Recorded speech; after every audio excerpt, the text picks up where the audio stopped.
Just a young gun with a quick fuse. I was uptight, wanna let loose. I was dreaming of bigger things and wanna leave my own life behind. Not a yes sir, not a follower. Fit the box, fit the mold, have a seat in the foyer. Take a number, I was lightning before the thunder.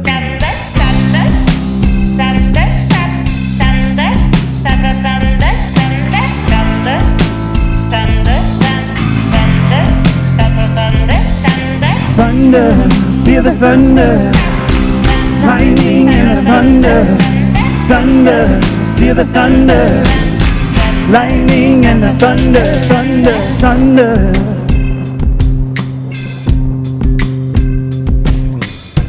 Kids were laughing in my classes while I was scheming for the masses. Who do you think you are? Dreaming about being a big star. They say you're basic, they say you're crazy, always riding in the backseat. Now I'm smiling from the stage while you were clapping in the nosebleed.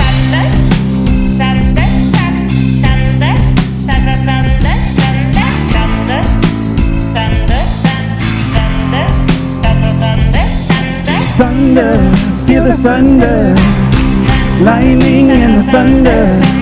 Thunder, feel the thunder, lightning and the thunder.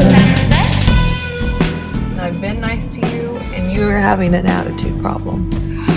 Well, sometimes you have an attitude problem. Not usually. Yeah, you do. Because Dad's a problem. Just you's a problem. Who, me? Yeah! Why?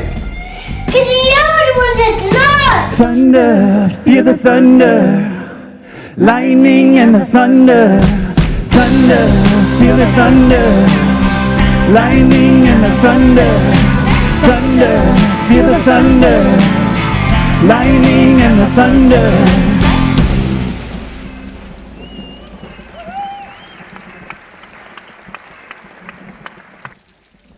Hey, good morning, everyone. How you doing? Good. My name is Adrienne Asher. Thanks so much for being here. So how many of you ever feel that kind of tension and like stormy thunder going on in your families or on your way to church? You felt that today? You feel that tension? Oh, you know what? I feel that too. I feel that every day. And we are in a series today where we're going to be wrapping things up. We're talking about it's just a phase.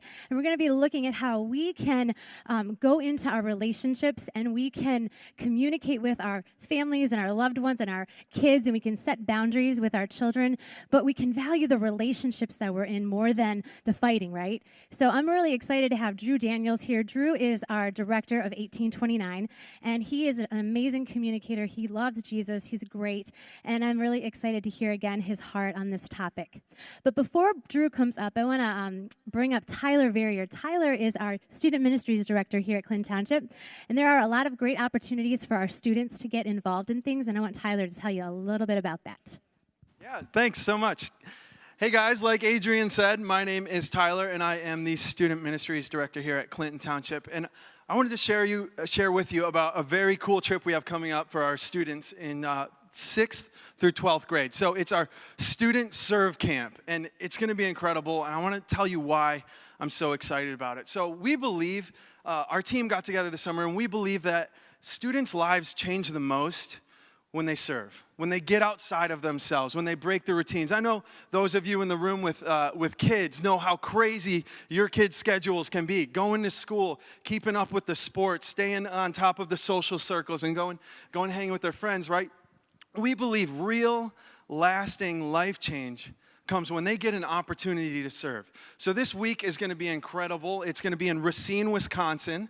We're going up there, and if any of you guys have been involved with our Spring Serve program that happens here locally, that is essentially what we're going to be doing in Racine. It's an underserved community with some people in it that really need our help. So we're going to go there, and we're just going to blitz the whole area of building wheelchair ramps for handicapped people, helping out the elderly in the neighborhood, just cleaning up, painting houses. So we are really excited about that. Registration is open. Please go sign up for that. If you have any questions, you can come find me in the lobby after this. I would really, really love to answer any of them. And guys, we really believe in this. I know for me personally, when I look back at my experience in Edge, when I was 10, 12 years ago when I was in Edge, what changed my life the most was times when I was able to go do things. And that's exactly what we want to send our students out to do. So come find me in the lobby, and I'll answer any questions you guys have. Thank you, Tyler. Yeah. I love when I think about the next generation and all that God wants to do through them. They're kind of like an unstoppable force, aren't they? It's like we have this opportunity just to pour into them. And next week, we're going to be starting a series, and we're going to call it Unstoppable Force. So I love that it ties to our next generation as well as where we're going as a church. We're going to be taking a look at who Jesus is, what he did when he started the church, and how, when he designed it to be this unstoppable force. So why don't you take a look at this video, and hopefully it'll give you just a glimpse of what the next 3 weeks are going to look like. Jesus said, wherever 2 or 3 are gathered in my name, there I am in the midst. And so we have people that are launching new initiatives, new dreams all the time. The beauty of life is when you can say, we did this together. That's what I want. As a church family, we can fuel incredible mission and ministry here and around the world. I think the best is yet to come. You know, God is moving, and I think it's so awesome that we get to be a part of that movement. One of the things that's so cool about the Unstoppable Force is that we get to be a part of it at our campus, specifically through the building that is on its way, right? In a couple months, we're going to be in this building, and we are going to be that unstoppable force that the kingdom of God is going to move forward through us.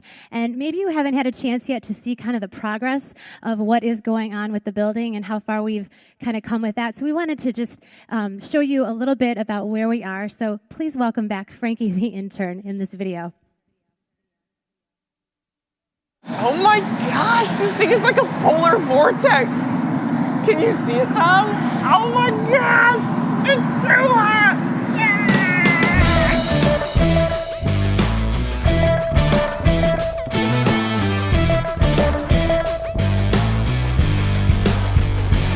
All right, everybody, it's Frankie the intern here.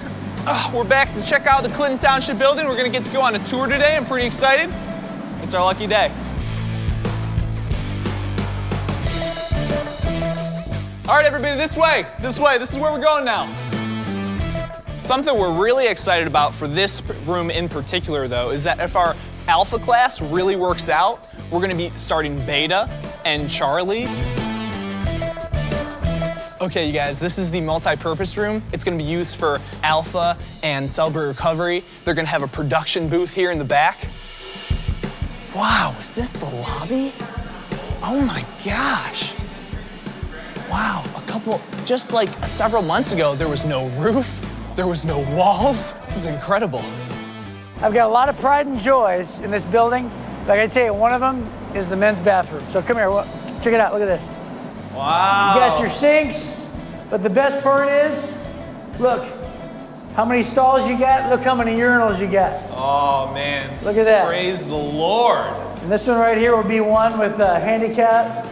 Ooh. Big, nice, spacious. Look at that. Yeah. Plenty of room. Well, excuse me just for a moment. Oh, that's a urinal. Oh, is it? Oh. We can see from the outside, looks like they got this garage door here so they can bring in any vehicles or large items, such as an animal, as we've had on stage before. You guys, look at this auditorium. It's because of all the people who have given to the Everyone campaign. Thank you guys so much. There's going to be thousands of people in this region who don't know Jesus Christ, great people that God is going to bring, and they're going to move this ball forward. We don't even know them yet. It's pretty great to think about. All right, you guys, it's been awesome to be on this Clinton Township tour today. I'm pretty excited for the impact that this building is going to have. It's going to be awesome, you guys. Can't wait to see you guys next time. It's Frankie the intern, signing off. Much love. Hey, Tom, check this out. Check this out. I think they're gonna build a pool in here because they got a ton of pool noodles. I'm gonna build a raft. It's exciting, huh? One of the things I love is how Steve really tied it together and just said the most important thing is not just this building, but that there's a place for people in this region, in this community to come and to hear about Jesus, and that's really what our heart is. So we're excited about that. And with the new building, there are tons of opportunities for you to step in and get involved in serving. We have a lot of serving teams here right now, and they're great, but when you have a building, you have a lot more. So not only are we growing our teams, but there are going to be additional things that are going on where we're going to want you to be a part of. So I'm sure you've all been hearing about it for the last couple weeks. I'm going to first invite the ushers down, and if you haven't received one of these cards that just says, "We want you," it's our "We Want You" campaign. That's what you've been hearing. Our ushers are here to hand those out to you. If this is something that's been on your heart, you'd like to step in and volunteer in an area, I want you to fill this card out. But just keep in mind that, this is all of us moving forward. This is God's movement, and we get to be a part of it. And so for you to take the time and to serve, it's not just going to bless others, it's going to bless you. And so we want you to be in it with us. We need everybody, for this to move the way that we know God is going to move it. We actually don't need anybody. God's going to move it on his own, whether we do it or not. But we want you to be a part of it because we know he's going to bless you and he's going to bless the people that come in to the building. So please be a part of that with us. You can either drop that in the offering pouch coming out. It'll come around later today, or you can take it out to the Welcome Center and you can drop it off as you leave here today. All right, so why don't you stand up? We have a lot of people in the building, so not only say hello to people, but kind of move in towards the center so people can come and sit on the ends.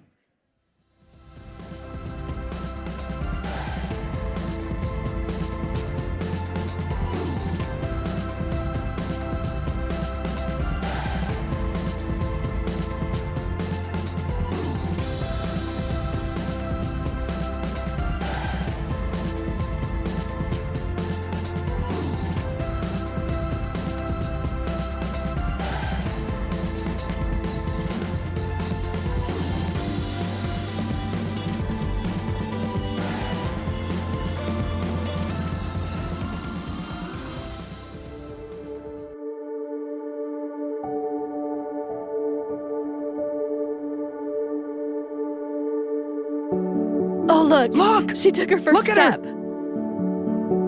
Have a great day, sweetie. I hope she'll be okay. Oh, she'll be fine. All right, hold still, honey. Here we go. Yeah, there it is. Okay, let's take a look. Oh, it's not too bad, just a scratch. I think she needs stitches. Stop. I know. I'm so sorry, honey. Girls can be mean. Be careful.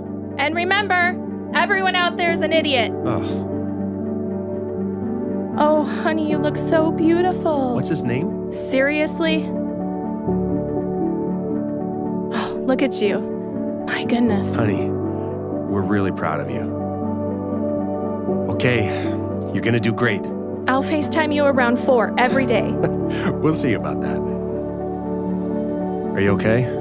Yeah, I'll be fine. It just went so fast. I know.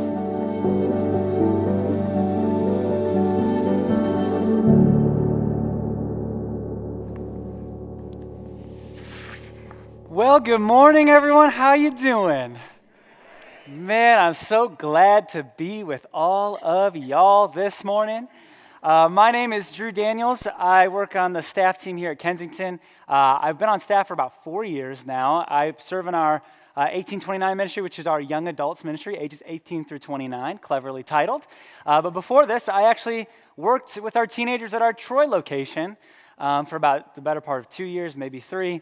And then I worked with elementary age students for about 10 months at our Birmingham location as well. And for 4 summers, I spent my time working at Spring Hill camps with so many kids. So I look at this series, this theme that we're in, it's just a phase, so don't miss it.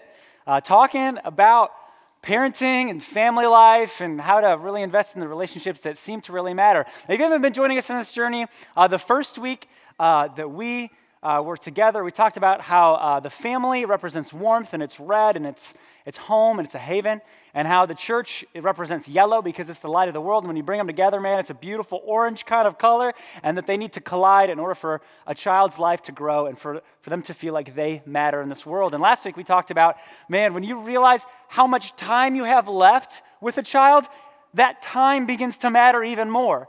And today, we are talking about fighting in the family. Because, man, every family fights, do they not? Some of y'all probably fought on the way here. It's okay. I will not judge you here at church. It's fine. So, I want to have a little fun. We're going to have a little game competition I call Drop the Mic. Oh, yes. So, this is going to be a rap battle between a parent and, of course, a teenager. So if you'd help me welcome our parent, Eddie, to the stage. He's bringing the heat. Oh, yeah. So good. Yeah, he's the dad who's got the swag. This bad boy's from the Stone Ages. So let's bring out our teenager. Her name is Faith. Oh, come on, give it up for Faith, ladies and gentlemen. Oh, man, I heard Faith is a straight savage when it comes to dropping some bars, so y'all be on the lookout. All right, so here's the rules of the game, you two. We're going to be dropping bars. It's going to be a roast session of each other. You got to fight fair, so you're going to have an opportunity to drop the mic, spit some rhymes, and then we're going to pass it back, and we're going to vote at the end of this to see who wins. How are you feeling, Faith? You I'm feeling good. I'm feeling confident. Yeah, really good, like most teenagers do. And then... Let's do this. You feel good? Okay, great. Okay, so I'm going to hand it off to the dad first. Let's spin that track. Hit it! Oh, going to the boombox. Okay, all right. All the music you listen to is made by losers. Why don't they learn an instrument instead of on computers? Oh. T-Swift, Selena Gomez, One Direction, NJ Beebs. You think we have bad music? At least ours has a melody. Oh no! Oh, shoot! By the way, this is a rap battle, so you can be like, oh, you know, like do it with me. Oh yeah, he fried you. Good job, Dad. All right, you ready? You feel good? Yeah, feeling good. Okay, feeling good. Right, here we go. All right. Okay. Let me ask you one question. Have you ever heard of Twitter? That's right, Facebook is cool, the parent babysitter. The only time you need me is to hook up the TV so you can scramble an egg like your man Gordon Ramsay. No! Not my boy Dog, Gordon. You hit me She here. just attacked your boy Gordon Ramsay. Dude, what you gonna do? You gonna defend your man? Yeah. Okay. That's what I do. Drop it like it's hot. Okay. Hey, I know you think you're lit, YOLO with charisma, but you know I saw everything that you posted on your Insta. So don't try to hide it. You don't need... Shoot! Dang! It's okay, Dad. You got bars in my heart, man. I saw that. There's heart points. I know you didn't spit the rhyme. It's okay. All right, teenager, this is your time to maximize. Yeah. You feel good? Yeah. Let's do it. Yeah, I see your point of view, though, Dad. It's good. I got you. Okay. Hey, you know I love you, but my curfew is a bore. I think your mind is slipping. No one says YOLO anymore. And grounded, please. I'll always find a way. You couldn't stop me if you tried. Oh, and you're going gray. Oh, dude, she just called you Gandalf the Grey. What you gonna do? None shall pass. Oh my gosh. All right, Dad, you gonna let her disrespect you like that? Okay. Hey, I brought you into this world so I can take you out of it. I don't get your snap streaks, not to mention that you're proud of it. What about your grades, keeping your room clean? I'm shocked you can even rhyme. You only talk to your screen. Oh! Hold it back! He did not just attack your phone, did he? Oh, no. Okay, show him who's boss. Okay, let's get this Come done. on, all right. You don't give me no respect, got me feeling like Aretha. And my allowance this month, you can charge that on your Visa. And while we're discussing all your parenting flaws, we're out of snacks, you can't rhyme, now I'll hold for my applause.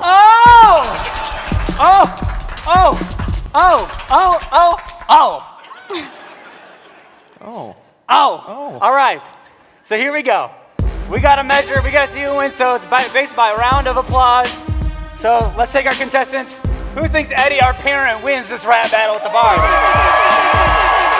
Okay. And then it thinks Faith, our teenager, wins. Oh man, I gotta declare the winner. Dad's the winner! Oh man. Awesome, man. Give these guys a round of applause. Really good to see you. Oh my goodness. So there's really no better way right now than to transition into the offering. Oh shoot.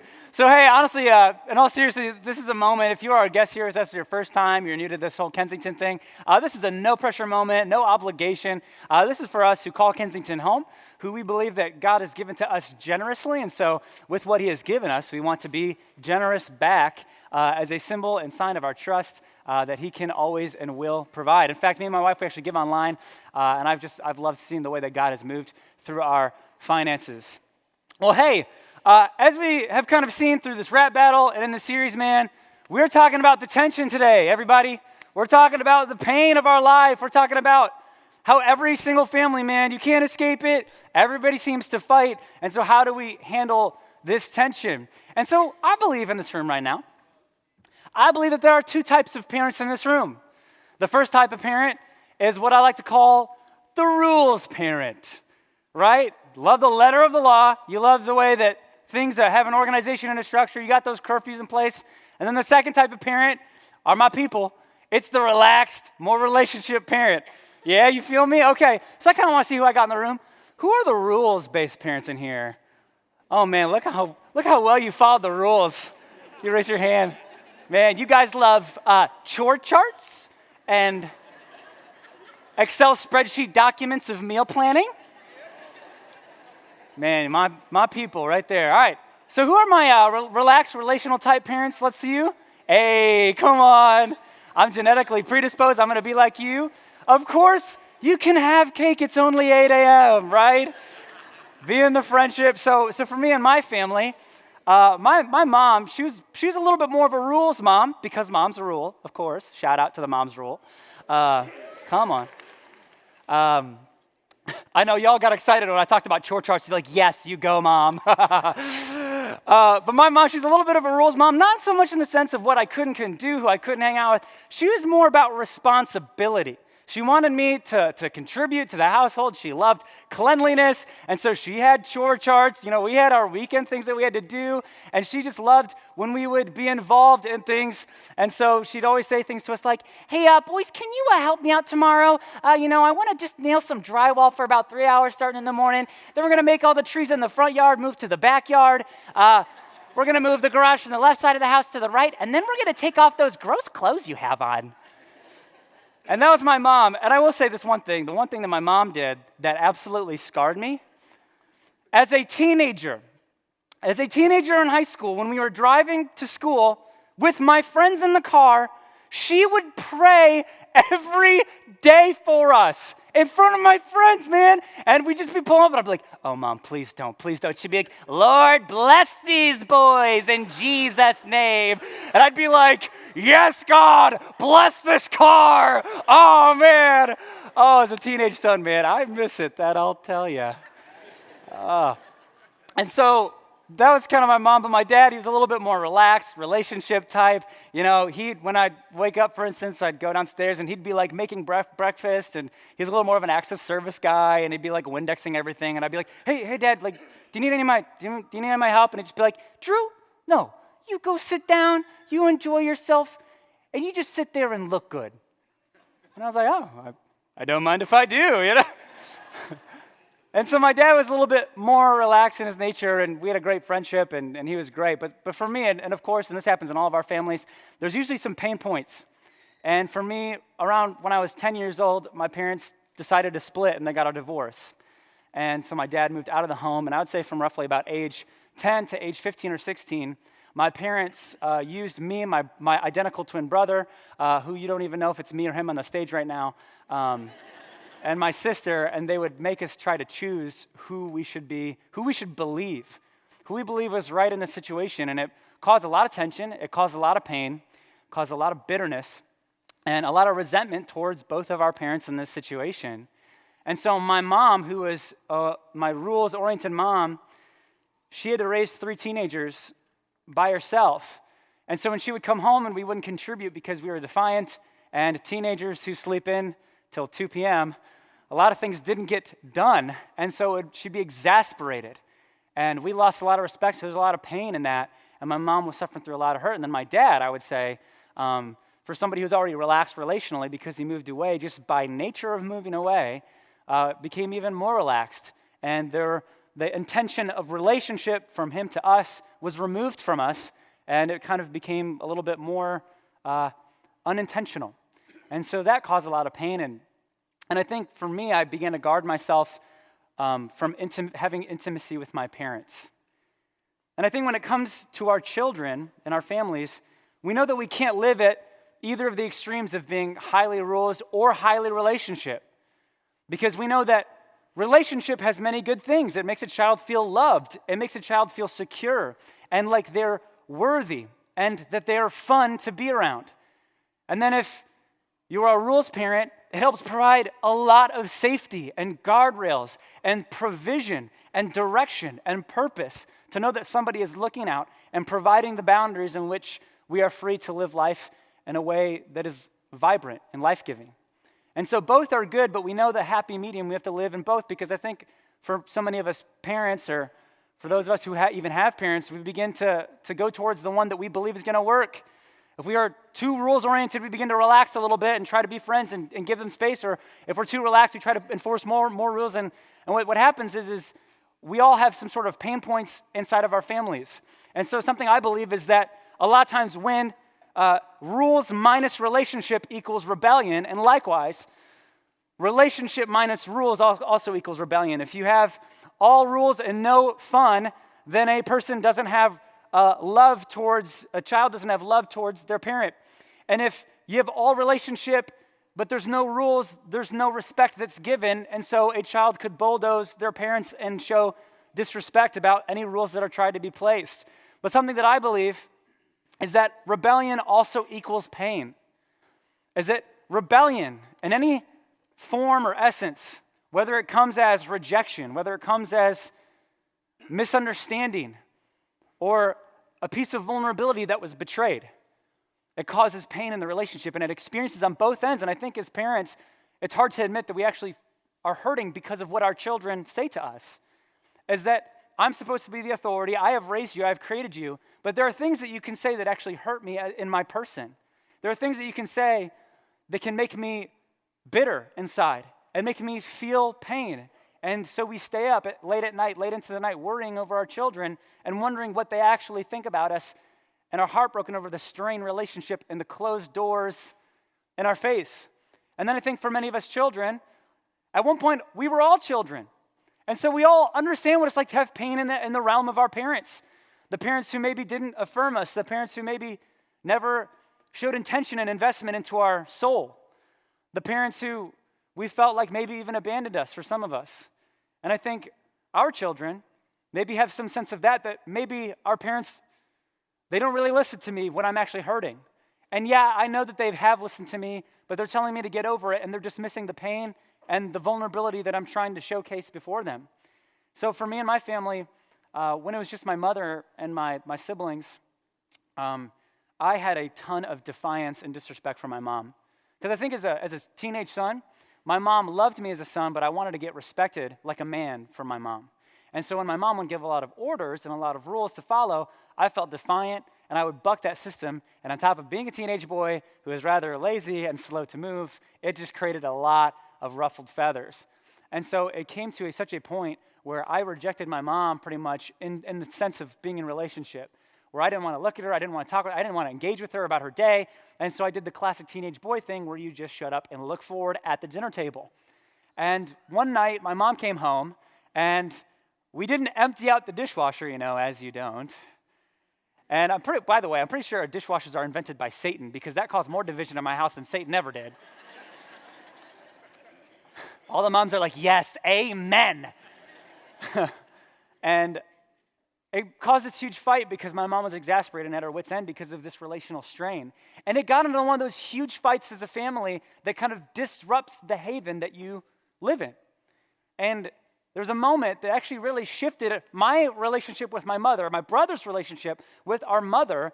And as it was this night when we were in the kitchen, and she begins to cry, and she hangs her head towards the ground, and she just says this, and she says something so courageous and vulnerable and honest, and she says this: I feel so hurt by my boys because my boys don't even want to look me in the face. But they don't even want to have a relationship with me. And in that moment, my heart was flooded with compassion for my mother because she did something courageous, and it was exposing the vulnerability of her true feelings. She offered up her full self, her full emotional faculties of what she was really going through in that moment. And my heart flooded towards compassion with this woman who I'd priorly disrespected for years. And it shifted everything. And I wonder, as my mother, who had the courage to be vulnerable, I wonder for some of us as parents, we know that the argument we're having with our children really isn't the argument. It's the pain behind the argument. Every single emotion that a teenager or a kid or a toddler has is rooted in something deeper. There's some sort of sense of feeling insecure, or a sense of feeling upset or not popular or awkward or feeling disrespected or embarrassed by the reaction that they had when you told them to go do something. And so there's always a root pain beneath the arguments.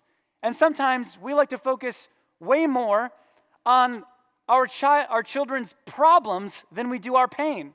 And I wonder if parents, if we had the courage in our vulnerability to dig into the well of our children's hearts and to fight for their pain and to just see who they are in that moment, and to approach it so that we can have the 100% true version of ourselves and the root that is causing the fruit of the argument. And I believe that when we point out the problems instead of their pain, and we lose their heart in the process. In other words, we can win the argument and force behavior and still lose the heart in the middle of the fight. It's because it was never about the fight. It was never about the technicalities and the tones and the differences. It was about the heart.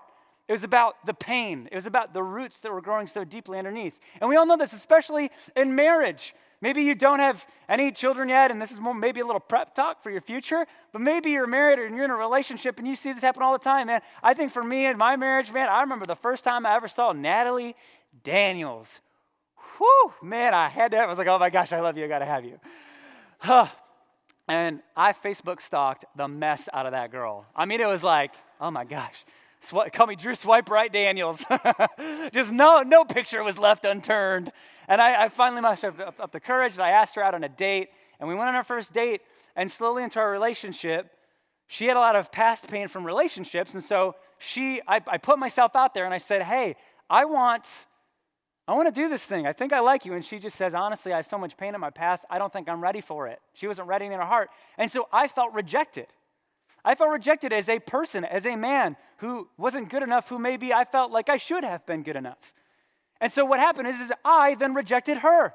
I rejected her person. I blamed that she was the one who had all of the pain, that she had all the character issues. And so the very foundation of our relationship, instead of all the brain drugs that all of us get when we first start dating our spouse or whatever, was that of rejection and a sense of rebellion against each other. But I was like, man, she's Nat Daniels. Like, I can't let her get away, and you're feeling pain, and I feel pain. So we're just going to do this thing together, all right?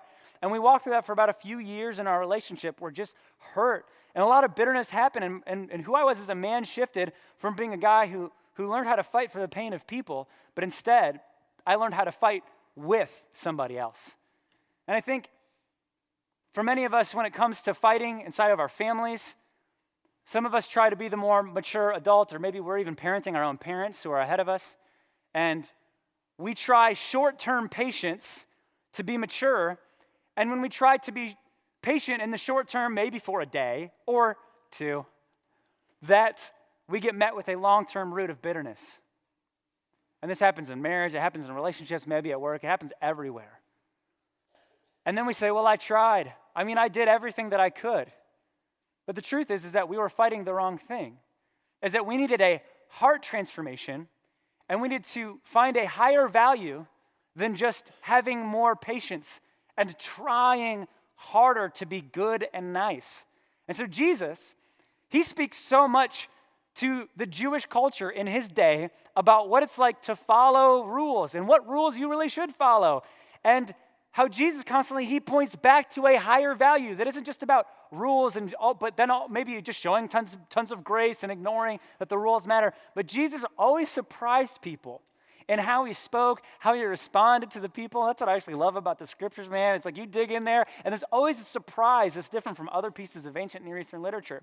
And so, in Jesus' day, a lot of people followed what was called the law, which is over 600 precepts and commandments and instructions of how the Jewish people, the Israelite people, needed to live their life. And so it's widely known that you couldn't just follow all of these rules. At some points, you were going to break one of them. And so over time, kind of like in our culture, over time, schools of thinking began to develop about which laws were the most important, because maybe there were heavier laws to obey that were more significant and meaningful for you to connect with God, and maybe there were other ones that were lighter and were just for a slight benefit of your well-being. And so there were schools of thought that were beginning to develop, kind of like our political climate, where we highlight social issues over one another, and what happens? We begin to argue and fight about who is right. We see this actually in the Christian church historically, that we have one Bible, and yet we look at interpretations and we begin to kind of branch out based on our schools of thinking. And so this has been happening for a long time, and rabbis, who were called teachers, would begin to develop their own specialties of what they believed was the quickest pathway to God. And so there's a lot of sensitivities and arguments broke out between rabbis and followers about who was right, and they would highlight things like circumcision, that this is actually the marking of an Israelite, so you need to follow this. Or maybe it was observing the Sabbath day because you need to know who you are so you can rest with God, and so this is the most important commandment that you need to have. Or maybe for you it's the law of fringes of your garment because that's how people see it, that's on the outside. Or maybe it's you need to wash yourself in some of the purification rituals that you needed to do to mark yourself as clean before people. And some people thought that was the same as murder, and that's what they would preach. And other people, maybe they thought, well, no, the oral spoken word of the law of God is more significant and has more weight than that of the written word of God, like the scribes have written. And so many arguments and fights have broken out. And so Jesus at this time is a rabbi, and his following is getting huge because he has an authority that other rabbis don't have. And at the same time, many other rabbis and many leaders before him claimed divinity, that they were God. And Jesus is claiming his divinity. And so the Pharisees, who are called the experts of the law, they despised Jesus because his movement was getting so large that it was disrupting the perceived political peace between the Jewish people and the Roman Empire that was occupying the Jewish people. And they didn't want to disturb the peace. They thought it was good. And then here's another guy who's claiming to be God, and yet his following is exploding. And so what these Pharisees would do, they would take a rabbi and they would question them. They would ask them questions to show that, hey, you are in perceived subordination to me. And so a teacher, or a Pharisee, comes up to Jesus and asks him a question. He wants to ask him a question to say, you're under my authority, and he has some intentions in his question. So this is where we pick up our story. And it says, one of them, an expert of the law, tested him with a question, teacher, which is the greatest commandment in the law? So out of all these laws, man, which one are you going to go in? Which school of thought are you going to devote yourself to? And Jesus, of course, he has a choice to make. Either he can choose a law, but that has implications. It could mean that if he chooses the Sabbath or circumcision or whatever it may be, that his authority might be diminished, and he might be equated with other rabbis because he's chosen a camp and a tribal way of thinking. Or maybe if Jesus chooses an answer, some of his followers who disagree with it would fall away from him. And in all of this, it's really a ploy to get Jesus' authority to be diminished, and so that his following would stop, so that there would be peace in the land. And so this teacher, man, he comes after him, and it's a little bit of a win-win situation of, I got you. I'm going to trap you with this question. But of course, Jesus has such an authority and has such a wisdom, a supernatural, divine wisdom that he answers differently. And maybe you've heard this in church, and it sounds really pretty on a postcard, but this is what he says. And I want to talk about the significance of this in our context of our families, but also I want to talk about it and what this means for our relationship with God. So Jesus replied, love the Lord your God with all your heart and with all your soul and with all your mind, because this is the first and the greatest commandment. Jesus does give a response with a law. This law was found in the book of our book of Deuteronomy. It's called the Shema. Hear, O Israel, the Lord our God is one. You shall love the Lord your God with all your heart, with all your soul, and with all your mind. And so Jesus quotes a law, and he says that this is the first and the greatest commandment. And then he says, and a second is like it. So he adds one. He doesn't just choose one. He says there's a second that's exactly like it. And he says this, that you shall love your neighbor as yourself. On these two commandments depend all the law and the prophets. That every law that we have, the 600, hangs upon a higher value than the 613 rules that we have. There is a higher value of love that we are concerned about when we talk about some of these rituals and some of these resting. It's so that we can love God and love others, and this is all encompassing. And so Jesus is kind of responding saying, man, all of these other rabbis, they're fighting and arguing about the technicalities. They're fighting and arguing about the content of what they should be doing. Sound like a family to you? They're fighting about the content and the rules and the technicalities and the tones and the postures and saying, well, how could you think this about somebody? That they're arguing about the wrong thing because there's a higher value that is missing. And that higher value is learning how to love. So about a year ago, my wife and I, we were visiting her parents who live about 30 minutes away. And, we had to go and stop and bring snacks. Because for all of you married people, you know that if you have a wife, you can't show up empty-handed anywhere, so you have to stop and get the snacks. So we stop at this gas station, and in light of this, we got in a huge fight because we were late, and we're exhausted, and we're tired, and we're frustrated at each other, and we were arguing in the car. And so I'm like, fine, we'll stop at this gas station. We pull over. My wife gets out, she goes into the gas station, and out of the corner of my eye, we were in a small town that kind of felt like rednecky, like Hickville a little bit.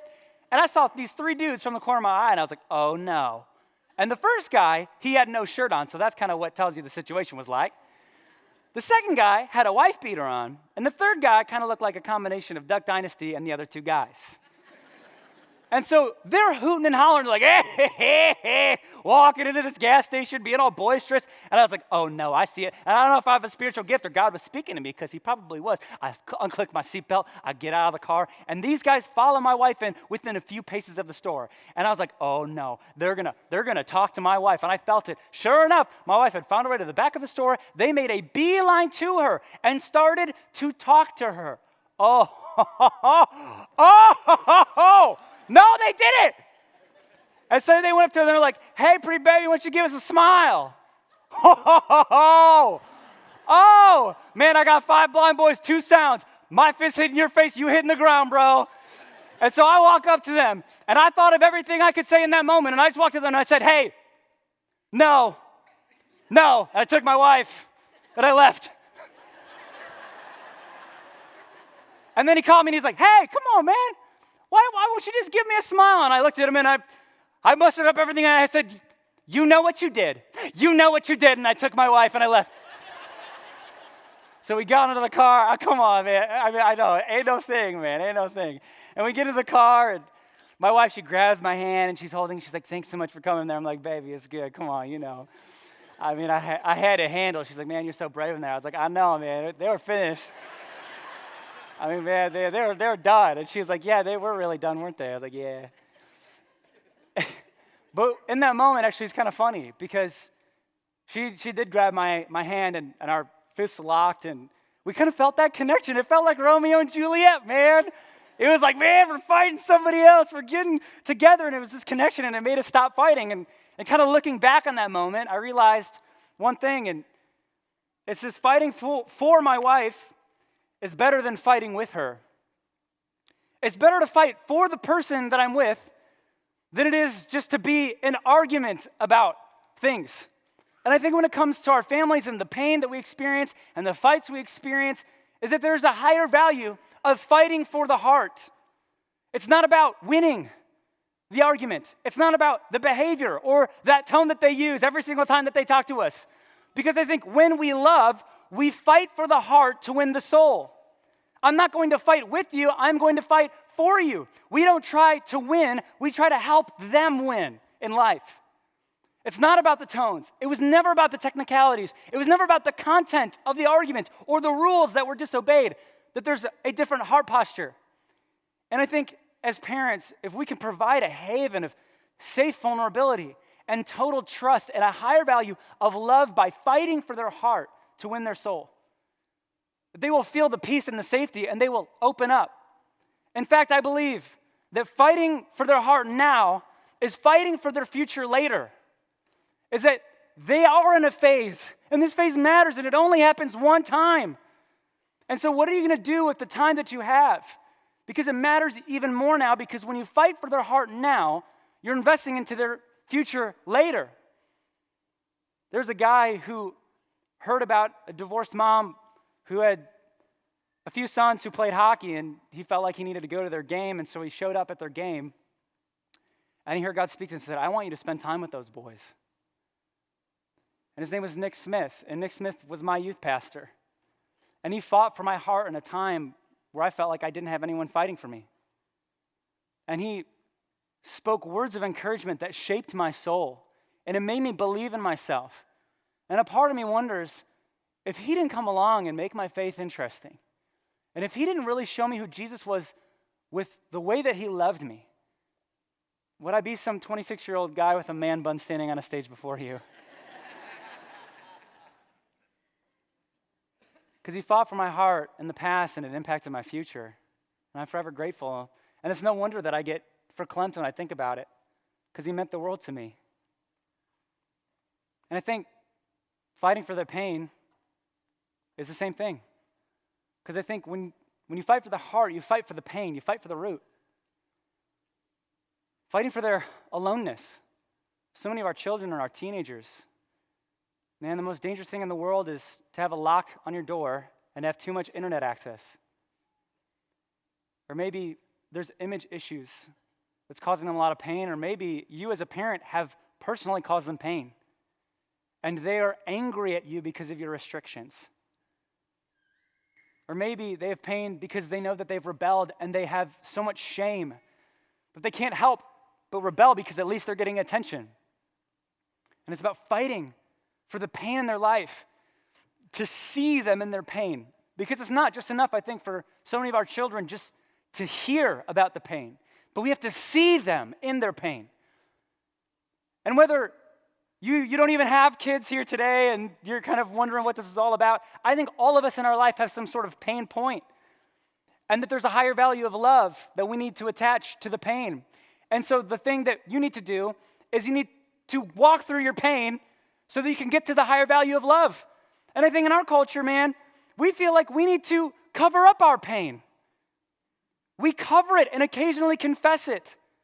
But our pain, it always needs oxygen. It needs to be expressed by the carrier. It needs to be felt. So you need to swim in your pain and live in it and know that it's there and have the courage to be honest about how you truly feel. In fact, there's a principle in marriage. It's called the 2% rule. And it says this, that most times in our fights, we bring about 98% of ourselves. We say everything, we've pre-thought all the arguments and everything that they could say back, and I've told you how I felt, and you told me how you felt, and I'm telling you how you're doing, and you're telling me how I'm doing and being, and we bring 98% of the content to the argument.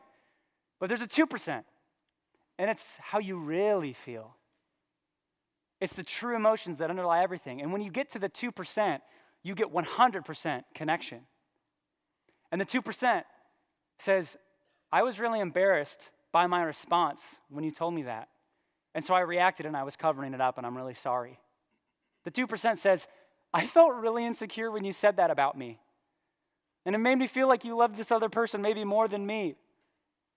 Or I felt ashamed of my actions. And that's why I said what I said to you. But I felt really frustrated because I feel like you don't trust me enough to live my life and to know that I'm trying my absolute best. And I have shame because I know that I failed you. And it's that final 2% that brings 100% connection. And I think all of our children, they're little Chinese finger traps. A lot of times, as they get older, man, they pull away. And so what do? We pull away back. But you only get more in a trap, and the only thing you got to do is just go towards each other, man. Do you know anybody in this life that really likes being alone and left alone? Of course they don't want you there if you're just going to make them feel shame. Of course they're not going to want to be there if they have to feel embarrassed or they know they broke a rule or they're going to disappoint you again. Of course they don't want you and they're going to pull away. But everybody wants someone who's going to dive into their heart, who's going to love them inside of their consistent, repeated failure. That everybody wants someone to fight for their heart. Whether you're married, single, don't have any kids, whatever, everybody wants somebody to fight for their heart. So it's important that we have a heart that can fight for hearts. And seeing a child in their hurt will bring them healing. It is better for you to know every detail of why they are hurting than for you to be totally blind to it. It's better to see all the hurt that you cause than to blindly cause hurt to their heart. For my wife, man, I'm going to drill down. I want to know everything. I want to know exactly how I've made you feel insecure. I want to know exactly how you felt about me as a husband who has let you down, who's been angry, who you couldn't trust. I want to hear all of it. I'm going to sit there and I'm going to cry with you about it because I just know that it's not about what you're saying that's going to make me feel shame, because I know that I'm demonstrating and illustrating a higher value of love, saying, I just want you to be free because I'm fighting for your heart. I'm fighting for your person, man. This is who you are, and I'm going to bleed with you. And I think so many times we just cover up that pain, and we come back and, well, you never. Well, she never. I tried. I've been there. I've raised you. And it's like, no, man. We need to sit there in the pain and fight for the heart. And many times we don't do this because of the fear. We don't reveal the 2% because of the fear of judgment. Man, if I actually tell you, you're going to judge me for how I feel. How I really feel. I'm afraid because I feel like I'm going to self-identify as weaker in this area if I tell you my insecurity, and so therefore you're going to judge it. Or maybe for us in our workplace, we cover up our real pain because we're afraid that someone's going to mishandle our pain. They're not going to give it the appropriate response it needs, or maybe we're afraid somebody's going to coach our pain and tell us everything that we need to do, but I just need you to listen. And man, Christians are the worst because they have a Bible verse for everything. It's like I'm going to chuck a ninja star at your face. And I think maybe the biggest reason why maybe we don't want to drill into the hearts of our children, our relationships in our life, is because we're afraid to feel guilty and ashamed of what we've done. And if you really sit there and you expose that thought for what it really is, it's like, man, I'm going to have a child who in their future, I'm going to cause pain in their life because I'm afraid to actually face up to my own character issues, because I'm not vulnerable. I don't have the courage to sit there and know exactly and own all the ways that I have shortcomings, because we all do. That you are not alone. That we all have insecurities and reactions and anger and bitterness in our heart. But isn't there something more beautiful about fighting for the heart than focusing on all the rules and focusing on all the arguments and technicalities? And if you're wondering, I think, well, how do I do this? Because I have no way to do this because, man, I am the one that's in deep pain. And I think when it comes to our faith and our walk with God, I look at this commandment that Jesus spoke. I'm going to be bold. And I read it, and I have a fear. Jesus says, love the Lord your God with all your heart, with all your soul, with all your mind. And this is the first and the greatest commandment. And my fear, I think for the Christian church, is that we skirt around the word all. We skirt right around it. And yeah, it sounds great on a postcard.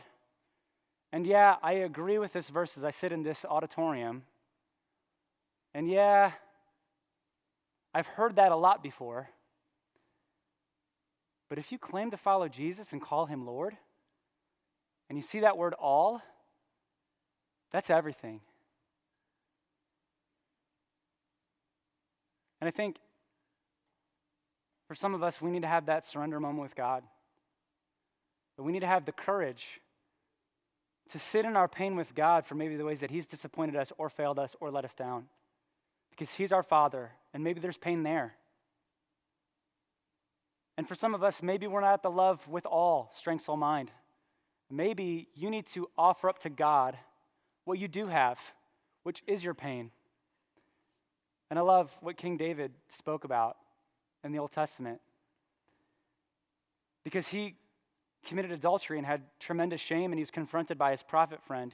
And so he's sitting in the conviction and the shame of being exposed for exactly who he is, exactly what his character was, that he wasn't loving God with everything. And in fact, his life was totally different. And he goes before the Lord and he says, "For you, God, will not delight in sacrifice, or I would give it to you. You will not be pleased with a burnt offering, because the sacrifices of God are a broken spirit and a broken and contrite heart, O God, you will not despise." Meaning that for David, he didn't have any love to offer God. He didn't have any sacrifices. And I think we try to patch things up with God and say, God, you can have this career, you can have this and this. It's like, no, he wants your broken and contrite heart, man. You're trying to give him all this other stuff that, yeah, he's going to get to the all part, but right now what you need to do is just offer up the brokenness that you actually have when it comes to some of these areas of your life. Because that's what he's going to accept. And there's a fear of actually being broken and vulnerable. Because what if I hurt more after this? What if I fall apart and then I just begin to hurt even more and it never really goes away? But what I know is that the moment that you actually sit and embrace and give your pain the oxygen that it deserves, is that it serves you and it serves your heart. It'll change you. And then when you go before your Heavenly Father and you say, God, I want to give you all of my heart, all my soul, all my strength, all my mind, everything about me, then he'll answer. And God's promises never change for us. If he calls us a son, because we've given our life to him and we're found in Christ, that never changes. But my relationship is always dependent on me with God. And sometimes he's gracious and he'll show up. And many times, man, he's the one carrying us the whole time. But he's waiting for us to pursue back, because he pursued, because he didn't even spare his own son, it says in the scriptures, so that he could have you back and be in relationship with you.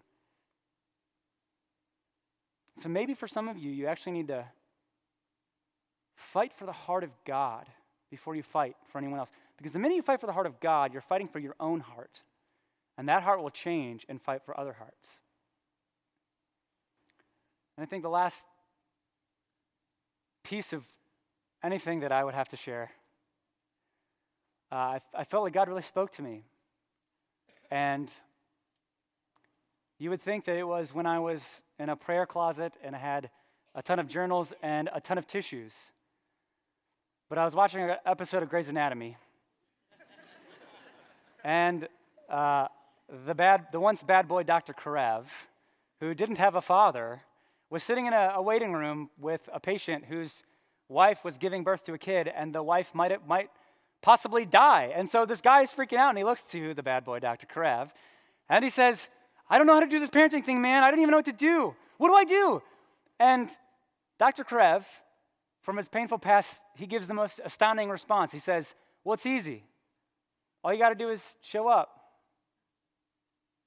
And I think there's something different about showing up that isn't just being physically present. It's showing up with all of your emotions, with all of your faculties, with all of your brokenness and your vulnerability. That it doesn't matter how it sounds when it comes out, when you're talking with your child, or when you're talking with your wife, or you're talking to your girlfriend, or you're talking to your coworker. It doesn't matter how it sounds when it comes out. All you have to do is show up and give your vulnerability and do the best that you can with what you have. Because that's trying, man. That's showing up. The most courageous thing you can do in the arena of life is show up. And maybe between you and God, you just need to show up. Doesn't matter, man. Doesn't matter how expressive or what it looks like, or you can be as formal as you want to be. God, thus thou, and the dwelling where you dwell. Please hear my prayers. Like, no, God, I'm hurting and I'm in pain, and I feel disappointed in you for what you said to me, and it didn't happen. It's like, man, that's real. Man, I feel like you're not really who everyone talks about you, and I feel like a crazy person right now, and I feel totally different than everybody else. It's like, just show up and bring your brokenness, bring your broken and contrite spirit, because that's a sacrifice that God is going to delight in. Because there's a higher value of love. And I love what Paul says in 1 Corinthians 13. He talks about love and what it feels like and what it sounds like and what it does. And this is what Jesus described as love. He says, man, love is patient and it's kind. And love does not envy or boast. It is not arrogant or rude. It does not insist on its own way. It is not irritable or resentful. It does not rejoice at wrongdoing, but rejoices with the truth. Love bears all things. It believes all things. It hopes all things. And it endures all things. And this isn't what you need to do to have love. This is the description of love. This is what happens when you have love.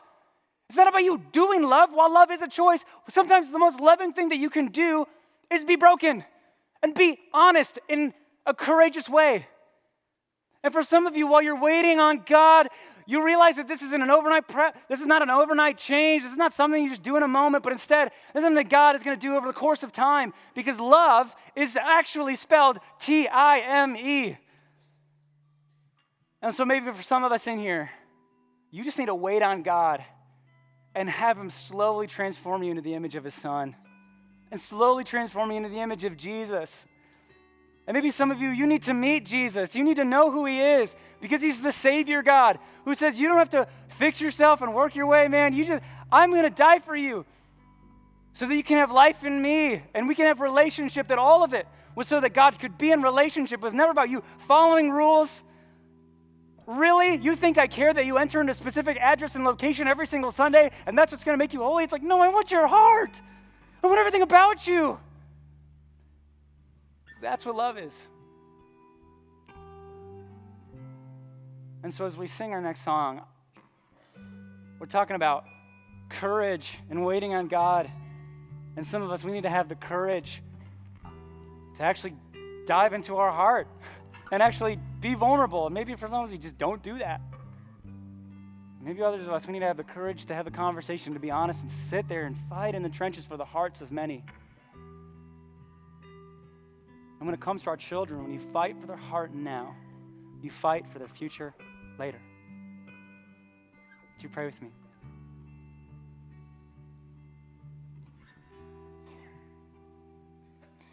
Dear God, I just ask that none of this would be routine. I ask that none of this would just feel good now, and then we go home and take a nap, and we forget. Or we get discouraged because we feel like our feelings only take us so far, and our emotions deceive us every single time because we think we're going to do better and we don't. But God, I just believe there's something in the brokenness of saying, I'm going to put my effort forward. I'm going to give you what I have at least. I'm going to show up. And I hope that that's a sacrifice that you delight in. So God, as we approach your throne and know that you are love and that there's no fear in love, because perfect love casts out all fear, that we'd be met with a humble, loving God who's just been waiting for us the whole time. We love you. Amen. Amen.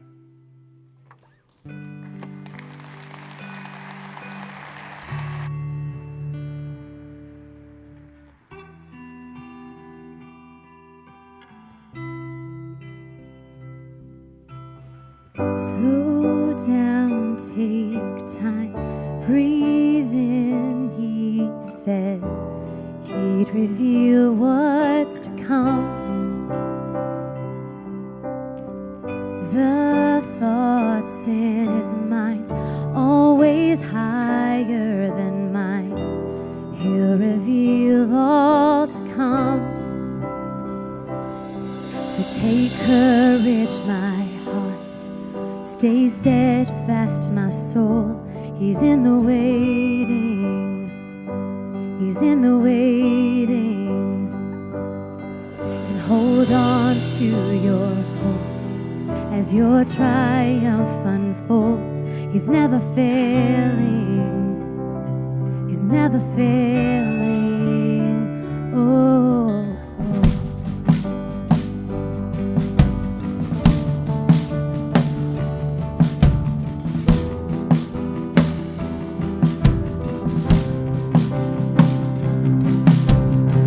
Sing praise, my soul, find strength in joy. Let his word lead you on. Do not forget His great faithfulness and finish all He's begun. So take courage, my heart. Stay steadfast, my soul. He's in the waiting. He's in the waiting. Oh, and hold on to your hope as your triumph unfolds.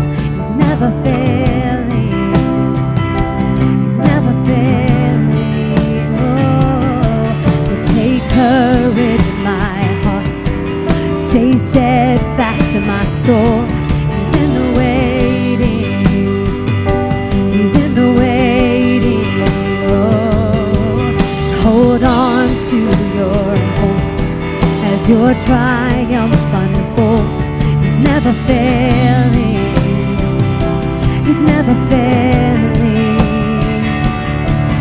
And you who holds the star,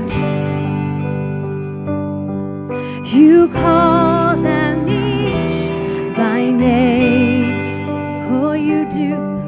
Will surely keep your promise to me that I will rise in your victory. And you who hold the stars in your hands, you call them each by name. Oh, will surely keep your promise to me that I will rise in your victory.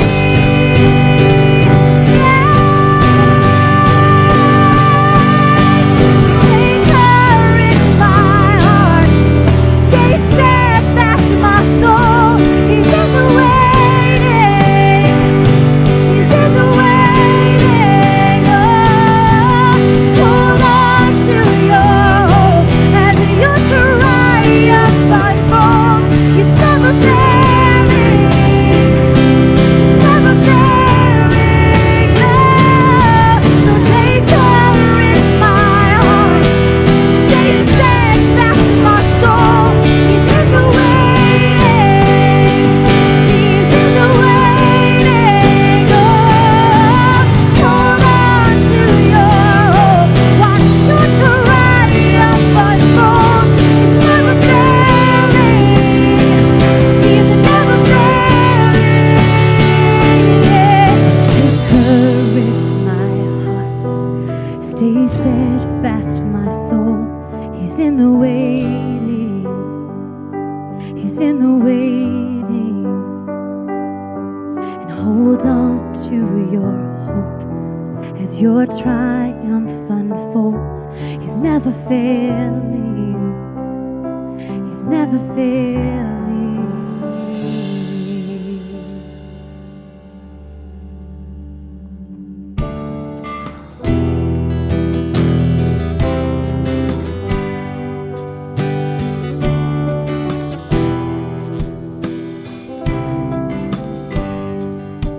Oh, Father, kindness, you have poured out grace and brought me out of darkness. You have filled me with peace. Giver of mercy, you're my help in time of need. Lord, I can't help but sing. Oh, you're faithful, you are faithful, forever you will be. Faithful, you are, all your promises, God, all your promises are yes and amen. All your promises are yes and amen. Oh, beautiful Savior, you have brought me here. You pulled me from the ashes. You have broken every curse. Oh, blessed Redeemer, you have set this captive free.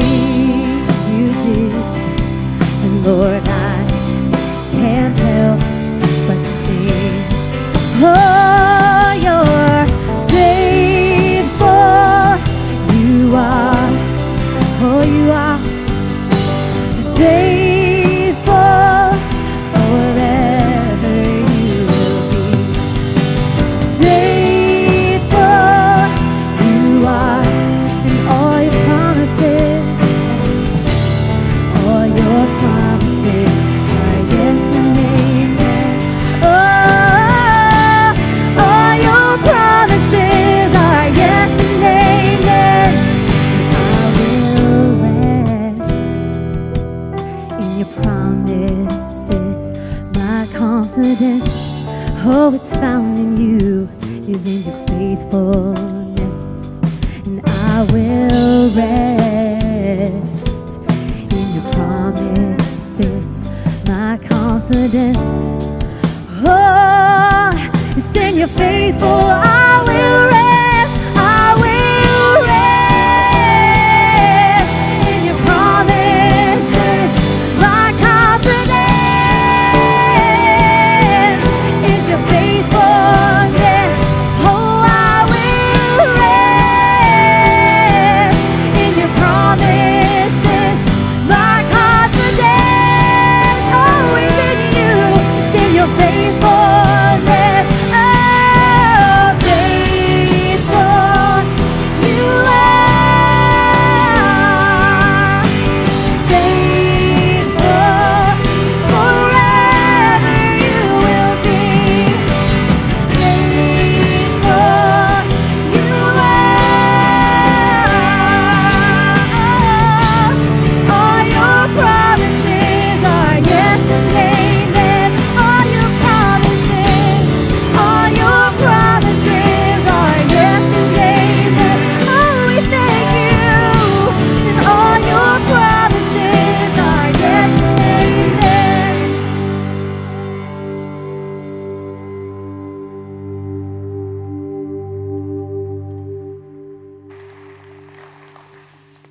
Well, hey, man, I have loved being together here with you today. It's just been such a joy for my heart, and it's been interesting. I'll have a moment of honesty, man. Maybe you could tell, but I don't have kids, and so this has kind of been a very interesting preparation process. But you know, being married for about 2 years is interesting. You know, everyone tells you how hard marriage is, and then when you get there, you experientially understand it. And I think when it comes to kids, man, I don't pretend to know probably how difficult and hard it is. And so just today was, man, I hope it can just encourage your heart that there's a greater value of love, and that this is a principle that Jesus really talks about, and fighting for the heart is so worth it, because it matters so much to the life of a child. It matters so much to the life of a spouse, a coworker, and everybody you come in contact with. So thank you so much for coming this week. We'll see you next week. And once again, if you want to help serve, because we need a lot of army people who want to take the kingdom of God together, then go out into the lobby, have a conversation. We would love for you to serve together, arm in arm, when we have our new location. So thanks, everybody. We'll see you next week.